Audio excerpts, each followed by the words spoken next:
Udah tahu ya kayaknya. Udah tahu.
Aku mau bacain pengalaman kakak yang gak kalah keren banget sama pembicara sebelumnya nih, Museum Budaya Sekarang. Sebenarnya bertemu sebelah sana ya.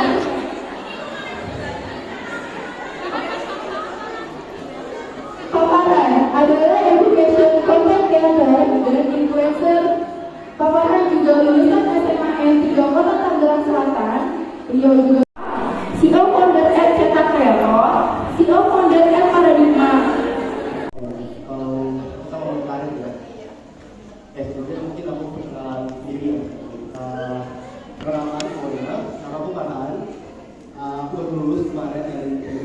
Alhamdulillah dapat gelar sarjana teknik 2023 kemarin di bulan Agustus. Sekarang aku ada perusahaan konstruksi, ya aku jabat di sana. Sekarang juga ada lagi menjalani sesuatu dari tahap 40% terkait masa depan juga. Gak bisa aku feel, tapi ada buat ke depannya adalah yang menjalani. Terus sekarang kesibukannya cuma bisnis aja sih, lagi buka bisnis sama content creator. Dan kalau kita ngomongin karir ya, aku dari semester 5 sebenarnya udah buka perusahaan sama temenku. Pas itu after pandemi, sebenarnya masih pandemi tapi masih kayak di normal. Jadi pas pandemi karena pas pandemi sama di normal itu masih online lah ya. Jadi kita gabung, aku sama temenku tuh gabung kan. Cari duit lah kita. Karena kita merupakan sama-sama teknik sipil satu jurusan, kita buka perusahaan konstruksi. Tapi kelemahannya apa di situ? Aku sama temenku belum sarjana, masih statusnya mahasiswa. Jadi kita nggak punya kalau kuliah sama orang. Jadi ya nambah biaya lebih banyak.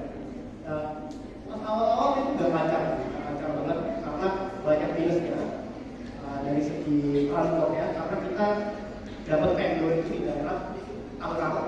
Jadi kalau mereka di Cianjur, Padang, itu biaya transportasi itu mereka tuh ada murahnya. Dimana kita bisa ngakalin di material yang mana-mana. Dan akhirnya dari semester 5 itu minus itu tuh 3 bulan pertama minus, tapi seterusnya itu surplus terus, nggak defisit, surplus itu udah pasti sekarang. Itu kalau karir di bidang itu. Ini kalau karir di bidang influencer ini lain lagi ya. Kalau karir di influencer sih sebenarnya bisa iseng ya. Itu tahun 2019 itu kan lebih lagi. Aku dari SMA yang bikin video, tapi bikin video file. Kalau teman-teman tahu file itu sebelum ada itu namanya file kayak video lucu, dan itu suka bikin sama teman-teman di sana kayak bikin video kayak kayak misalnya teman ngebasket dari ujung lapangan jadi masuk yang itu lah, mungkin dikat-kat dia sifatnya pecahan sampah lah dulu. Kalau dulu lucu, sekarang udah lagi gitu. Ada dulu, tapi sekarang enggak sih. Untuk sekarang rencana yang aku buat kita buka perusahaan yang mewadahi kampus, jadi dimana lulusan kampus kita bisa kerja dulu di sini buat cari pengalaman. Nanti lulus dari perusahaan kita bisa cari kerja di tempat lain, di buka perusahaan di perusahaan. Di situ pas pembukaannya kita ada seminar di mana penting untuk merencanakan rencana karir. Jadi kita tuh punya beberapa divisi, ada yang mau jadi konsultan, ada yang mau jadi kerja lapangan. Jadi itu kan beda-beda bidangnya. Jadi Anda ini mau kerja di mana? Mau di lapangan, mau di bidang lingkungan, atau mau di infrastruktur ya. Jadi itu rencana karir kita.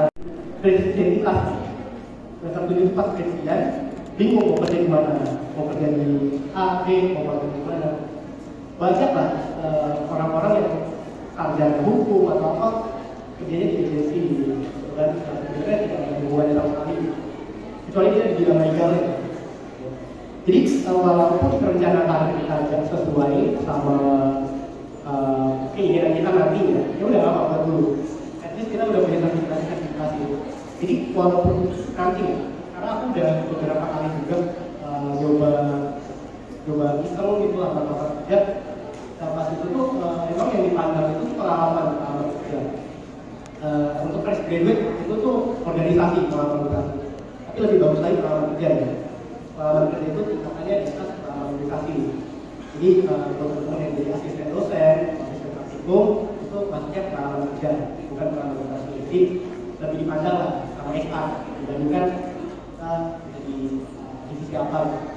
Jadi tadi buat teman-teman yang belum lulus kuliah cari pengalaman dan lain-lain karena status mahasiswa sama status sarjana itu berbeda. Kalau kita masih mahasiswa banyak perusahaan yang open karena kan statusnya itu masih magang intern juga itu masih free, jadi perusahaan itu nggak bayar. Kirim pengalaman itu banyak yang free kan, kayak di kementerian itu banyak yang free, jadi kita nggak dibayar ada juga beberapa perusahaan yang kasih uang makan, uang transport. Jadi itu mereka masih terima kita gampang. Kita tinggal lamar, apply, kali wawancara dikit, terima. Kalau udah lulus sarjana, susah masuk kerja itu kayak banyak tahapan.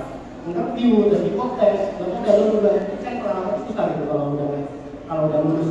Jadi ketika udah punya gelar sarjana, ibaratnya pintu itu banyak yang tutup lah. Gitu. Jadi ini buat temen yang belum lulus. Itu dari pengalaman PKM gitu. Jadi tadi secara karir itu penting cari apa aja yang dibutuhkan untuk karir kalian dibutuhkan dan kalau kita sebelum lulus kuliah hal itu sudah tercapai gitu. Oke Kak, kan selama kakak berapa tahun melewati karir ini kayak Kak Farhan pasti pernah mengalami hambatan dong kan ya. Nah gimana sih Kak sebagai solusinya gitu? Oke, ini pada panas. Kok panas ya? Aku lihat pada kipas-kipas. Oke, kita tadi hambatan dalam karir. Sebenarnya untuk sebenarnya kurang aku ngejalanin karir itu beda ya. Ada yang bidang perindustrian kreatif, ada yang di bidang konstruksi, ada yang di bidang pendidikan. Ini hambatannya beda-beda. Yang paling berat sih di konstruksi sebenarnya, karena kita band something. Jadi perusahaan itu sendiri itu banyak. Jadi ketika uang itu keluar kan kosong di kas. Nah itu masalahnya sih gitu. Biasanya gimana caranya kita kontrol agar finansial perusahaan itu masih tetap hijau gitu, masih tetap oke. Itu ibaratnya semua struggle konstruksi yang biasanya untuk itu biasanya kayak gitu. Kalau untuk industri kreatif sendiri sih struggle itu di ide gitu. Udah lewat. Jadi untuk struggle sendiri banyak sebenarnya mau disini. Tapi overall hal-hal yang paling besar itu terkait dengan keuangannya sendiri. Oke Kak, mungkin hard skill atau soft skill apa saja sih yang perlu kita kuasain sebagai mahasiswa, pelajar dan adik-adik yang baru lulus nih biar belum terjun ke dunia karir gitu. Oke, skill atau soft skill? Skill, akses tergantung pelamar yang kita lamaran kerja yang kita lamar.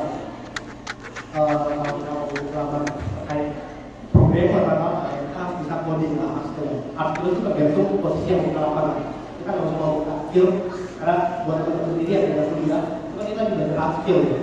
Nah, kuliah hard skill itu terus penting banget. Banyak orang yang kuliah lulus itu nggak tahu apa. Oke, apa ya? Itu kuliahnya nggak serius atau gimana? Kuliah cuma buat datang, lihat dosen, pulang, itu ya apa ya? Itulah, makanya kita itu pas kuliah itu tujuannya itu cari hard skill. sebenarnya perusahaan merekrut kita buat pakai hard skill kita. Ibaratnya kita kuliah teknik informatika, oh tapi nggak bisa coding, terus perusahaan mau pakai kita karena kita bisa coding. Jadi tadi kita pakai itu sebagai hard skill. Kalau punya nggak serius, nggak ada hard skill ya. Tadi teman-teman lihat ini, jangan saya datang pulang nggak tahu apa. Mereka punya apa nih? Tahu. Dia itu harus serius gitu.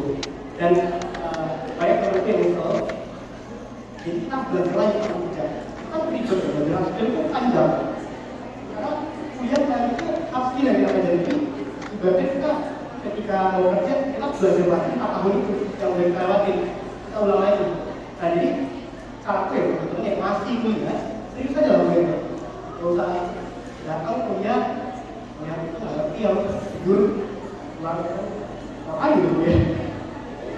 Kalau untuk soft skill, sebenarnya yang penting banget ya, karena aku udah lolos di beberapa perusahaan BUMN, itu yang penting itu public speaking.